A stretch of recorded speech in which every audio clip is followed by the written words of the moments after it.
Well, for months now, we here at Redacted have been reporting that an invasion of Haiti is coming. It's not a matter of if, it's a matter of when it was going to happen. And well, over the weekend, the invasion appears to be inching closer. Canada, which has been coordinating its moves with the Biden administration, deployed military aircraft over Haiti this weekend. It released a statement even saying this is all to disrupt, quote, the activities of gangs. They put that in their press release. Joining me now to discuss this is Redacted correspondent Dan Cohen, who's one of the few journalists to report from Haiti and not too long ago just returned from Port-au-Prince, Haiti. Dan, welcome to the show. What do you make of, first of all, what do you make of this press release and the timing of this?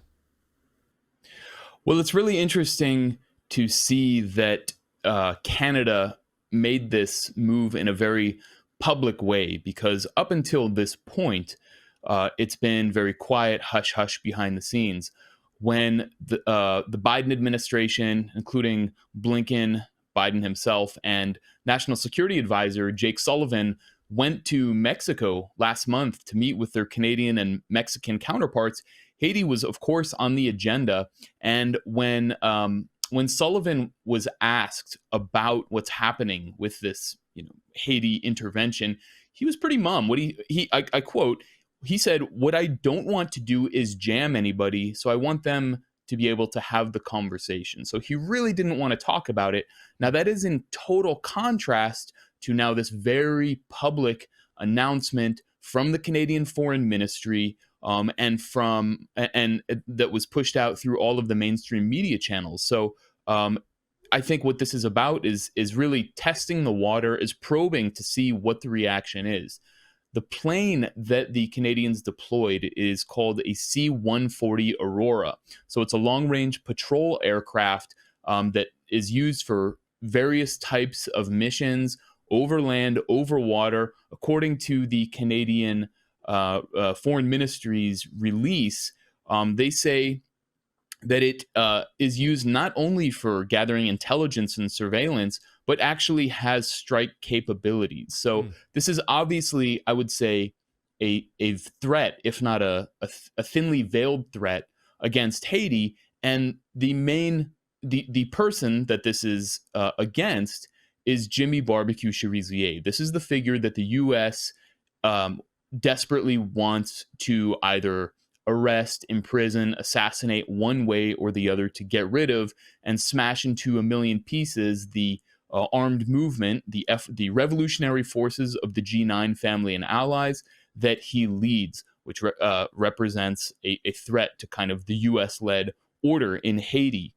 So I spoke to Jimmy Barbecue Cherizier late Sunday night and got his reaction to this Canadian warplane. Let's take a listen to what he said. Premièrement, moi-même en tant que président et porte-parole force révolutionnaire Genève en famille et alliés moyen tout patriote, moun qui aime pays, nous contre toute intervention n'importe qui pays il taille, nous contre toute intervention militaire contre peuple haïtien.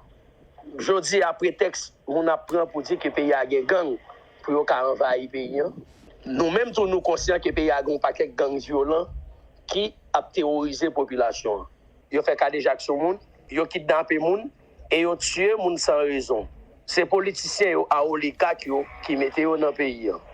So Cherizier's point is that the talk about gangs is really a pretext for military intervention, military invasion against Haiti, against the Haitian people, against the Haitian masses. And curiously, over the last week or so, after months of the mainstream media wanting nothing to do, not approaching Cherizier, they published 3 interviews. The AP, Al Jazeera, and Sky News all published interviews. They approached Cherizier for interviews, and he granted them. And he is the only so-called gang leader who does that. And they called him a gang leader. And in all of the headlines, he's a gang leader. He's a gang leader. For our audience that doesn't know, we've been trying to educate our audience on this story for the last number of months. The media has totally ignored this story. We were the only news organization covering this story. And when it's really remarkable that suddenly now 3 news organizations within a week, almost as if it's coordinated, suddenly decide to descend on Haiti to do interviews, and they specifically go after Jimmy Cherizier, and they paint him as a gang leader, as a pretext. And that's the way I see it as well, is that it's a pretext for an invasion, painting him as the bad guy. We need to go there and provide peacekeepers and really make sure everyone's okay, and we're going to be there to take care of this guy. Who is Jimmy Cherizier? Is he a gang leader, or is he a representative of the Haitian people?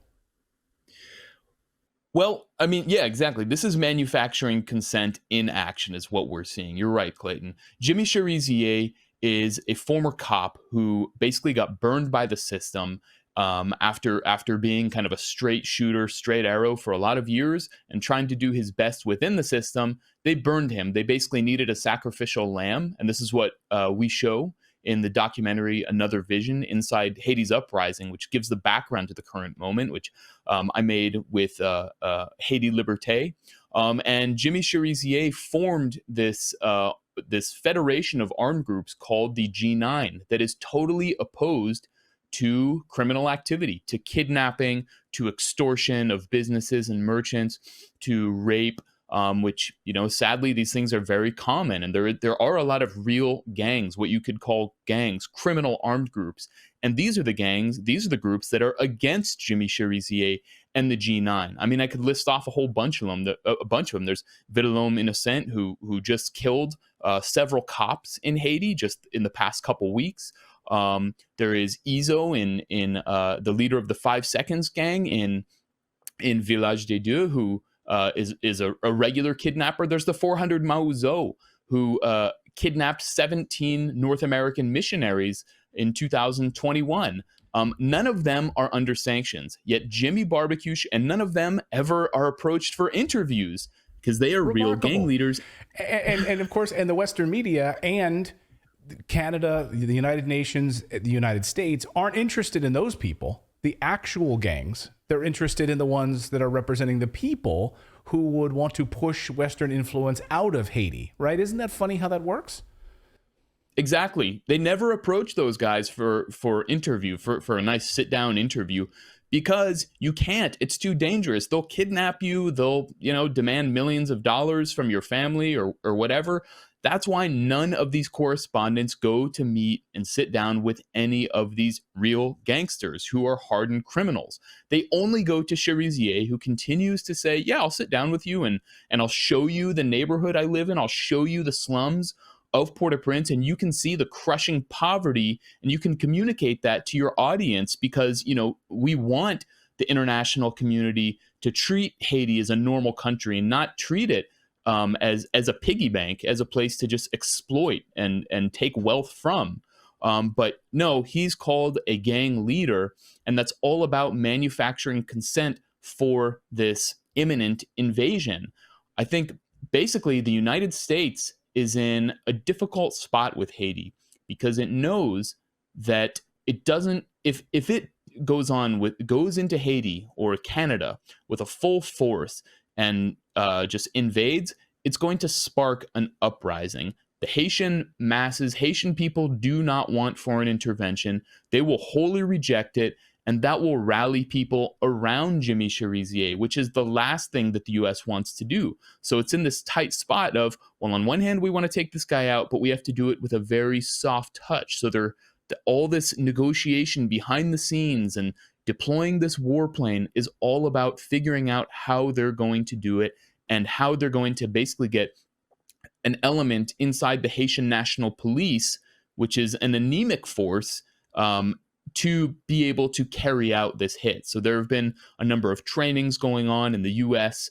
Has been seeking to train like a SWAT team, a so-called anti-gang SWAT team inside the Haitian National Police, and that was pushed very hard by the former U.S. Special Envoy to Haiti, Dan Foote, who I interviewed in September, and he told me that this is all happening. So just to be clear, it's a matter of time. Literally, like assassination training camp right now that the United States is preparing in order to take out Jimmy Cherizier. Like, this is exactly unbelievable. And I guess I should ask you, what is the agenda? What is the hope from the United States and Canada in all of this? What do they hope to accomplish in Haiti? Is it to continue to just pillage all of their natural resources and keep them in total poverty? Exactly. I mean, when you go to Haiti, when you go to the slums, you go to Cite du Soleil, and other ones. I mean, the conditions are unreal. So there are a few aspects to it. You have the sweatshops where foreign corporations make enormous amounts of money. You have the sort of geopolitical consideration that they don't want Haiti, which has always served as an example of freedom for the world, which is the only successful slave revolution, and took part in freedom movements throughout the Western Hemisphere. And you also have, one aspect that doesn't get talked about is the biopharma industry that loves to use Haiti to test its products. To basically go into these slums and say, oh, there's sewage everywhere, and people are getting cholera and this disease and that disease. And instead of actually fixing the conditions, which frankly would not be very difficult, they say, we're going to test drugs on you. So that's another aspect of it. So they just want to keep the status quo of poverty and exploitation in Haiti. That's the whole game.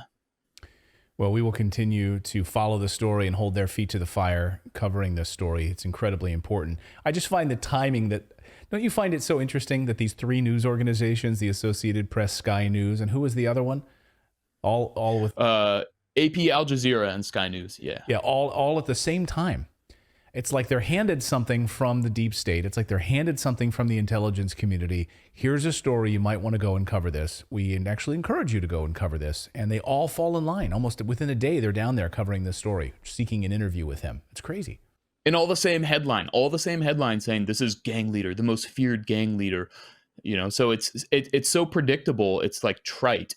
I want to challenge those guys. Why don't you go to Izo? Why don't you go to Tilapli? Why don't you go to any of the real criminal gangsters and walk into their neighborhood? The AP went and they actually Cherizier declined their request at first, and you know what they did? They just showed up at his neighborhood uninvited, and Cherizier was graceful about it. He said, "Okay, I'll do the interview with you.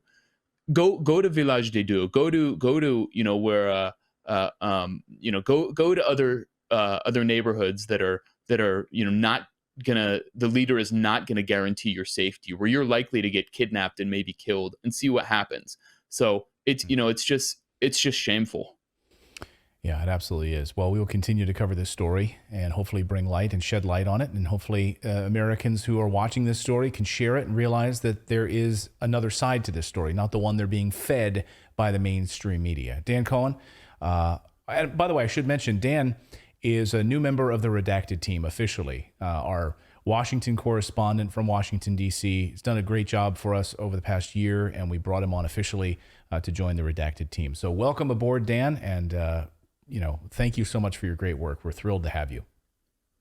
I couldn't ask for a better team, and I appreciate all the support and the freedom that I've been given since the beginning of our collaboration, and I'm excited to grow with Redacted and see what we can do. Well, wonderful. Well, we're thrilled to have you here so much. Thank you so much, Dan. We'll talk to you real soon. Thanks again. Thanks, Clayton. Thank you so much for watching this segment here at Redacted. We are live every day at 4 p.m. Eastern Time, trying to share the stories that the mainstream media will not cover. You should also come over and join our community of Redacted Rebels over at redacted.inc. That's our private locals community where we can share exclusive content that we simply cannot share here on YouTube. Come over and join the rebellion together right now by going to redacted.inc. We'll see you next time.